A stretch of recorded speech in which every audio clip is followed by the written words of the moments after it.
사무엘이 돌을 취하여 미스바와 센 사이에 세워 이르되 여호와께서 여기까지 우리를 도우셨다 하고 그 이름을 에베네셀이라 하니라.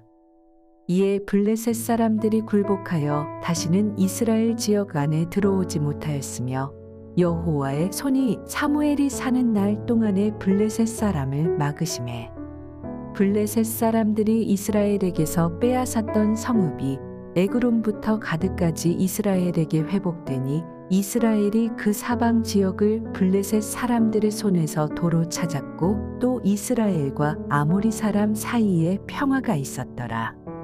사무엘이 사는 날 동안에 이스라엘을 다스렸으되 해마다 베델과 길갈과 미스바로 순회하여 그 모든 곳에서 이스라엘을 다스렸고 라마로 돌아왔으니 이는 거기에 자기 집이 있음이니라. 거기서도 이스라엘을 다스렸으며 또 거기에 여호와를 위하여 제단을 쌓았더라. 할렐루야, 토요일 새벽입니다. 오늘도 새벽 말씀 큐티를 통해서 은혜 충만한 하루 되시기를 바랍니다. 하나님께서는 사무엘의 기도에 응답하셔서 이스라엘 백성에게 큰 승리를 주셨습니다. 그 후에도 블레셋을 막아 더 이상 이스라엘을 공격하지 못하게 지켜주셨습니다. 이처럼 하나님께서는요, 백성의 기도에 응답하시는 자비와 권능의 하나님이십니다. 그렇다면 우리 성도들은 이런 자비와 권능을 내려주시는 하나님께 어떤 반응을 보여야 하는지 오늘 말씀을 통해서 그 방법을 깨닫는 이 새벽 되기를 소망합니다. 기도의 응답을 경험한 사람은 하나님의 자비와 은혜를 잊지 말아야 할 것입니다. 사무엘은 오늘 본문을 통해서 이것을 강조하고 있습니다. 하나님께서는 회개하고 돌아온 이스라엘 백성을 블레셋과의 전쟁에서 이기게 하셨고 사무엘은 하나님이 주신 이 승리를 기념하기 위해서 큰 돌 하나를 취하게 됩니다. 그리고 그 돌을 미스바와 센 사이에 세우고 그 돌을 에베네셀이라고 불렀습니다. 이 뜻은요, 도움의 돌이라는 뜻입니다. 하나님께서 여기까지 우리를 도우셨다라는 고백적 기념비인 것이죠. 그리고 더 나아가서 이제 사무엘은 이렇게 큰 돌을 취하여서 그곳에 세워서 그 돌을 볼 때마다 이스라엘 백성들이 하나님의 은혜를 기억하기를 원했습니다. 하나님께서는요, 하나님의 백성들이 하나님께 받은 그 도움을 잊기를 원하지 않으십니다. 그 이유는 하나님의 백성이 하나님의 은혜를 잊는 순간부터 이제 하나님에게서 떠나 죄에 빠질 수 있기 때문입니다. 이스라엘 백성은 애굽에서 하나님의 은혜로 출애굽을 하였습니다. 그러나 우리가 잘 아는 것처럼 그 은혜를 잊는 순간부터 하나님을 떠나 하나님을 원망하기 시작했습니다. 사람은 망각의 동물이라고 합니다. 그래서 우리들도 우리 안에 에베네셀의 돌을 세울 필요가 있습니다. 하나님께서는 우리의 삶 곳곳에서 우리를 도우시고 인도하십니다. 그러기에 우리는 하나님의 은혜를 잊지 않는 에베네셀의 돌이 필요합니다. 우리의 이러한 노력이 하나님과 더 깊고 친밀한 관계를 만들어가는 것입니다. 아울러 우리는 어려운 문제 앞에서도요, 하나님께서 우리에게 주셨던 그 은혜를 기억하며 영적인 에베네셀의 기념비를 통해서 염려와 근심이 아니라 기도와 믿음의 순종으로 살아갈 수 있게 된다는 것입니다. 사랑하는 우리 남서울 비전교회 성도님들, 여러분에겐 어떤 에베네셀의 기념비가 있습니까? 오늘 이 새벽에 주님께서 나에게 허락하신 도움을 다시 한번 돌아보는 이 새벽 되기를 소망합니다.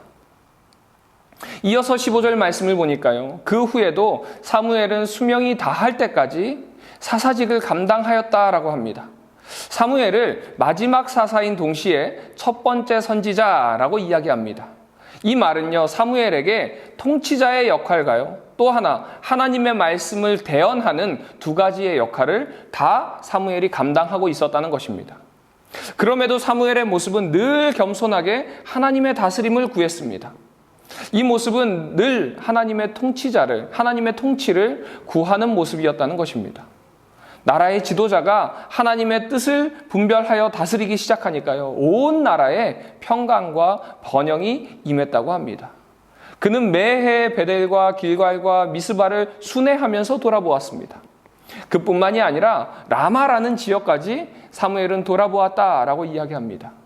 이 지역은요, 사무엘의 고향이라는 것 외에 그렇게 중요한 지역이 아니었습니다.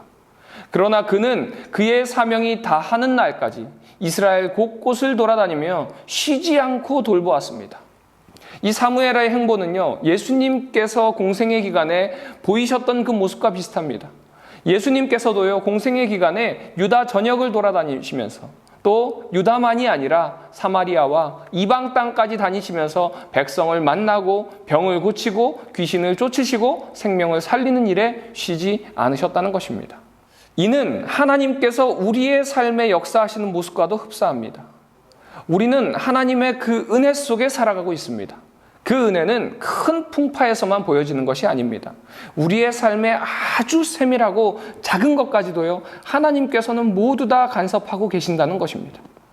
우리의 머리털까지 세시는 하나님께서 우리에게 이런 세심한 관심과 사랑을 쏟고 계시다는 것입니다.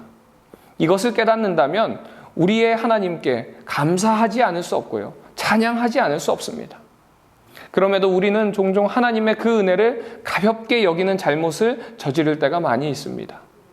그래서 감사의 마음을 잃어버리고 점점 우리의 예배가 형식적인 예배로 전락해버리기도 합니다. 오늘 이 새벽에 우리는 우리의 예배의 상태를 한번 돌아보기를 원합니다. 하나님께서 우리에게 주신 그 은혜를 기억한다면 우리의 예배는요, 결코 냉랭할 수 없습니다.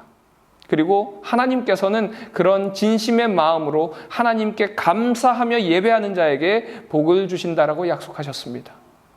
그런 사람을 더 소중히 여기시고 더 큰 은혜와 기도의 응답을 부어주신다는 사실을 깨닫는 이 새벽 되기를 소망합니다. 사랑하는 우리 남서울 비전교회 성도님들, 여러분의 예배는 어떤 모습인가요? 오늘 이 새벽에 우리의 예배의 모습 속에서 주님께서 주신 은혜에 감사의 반응들이 있는지 조용히 이 시간 우리의 모습을 돌아보며 주님께 고백하며 기도하는 시간이 되기를 소망합니다.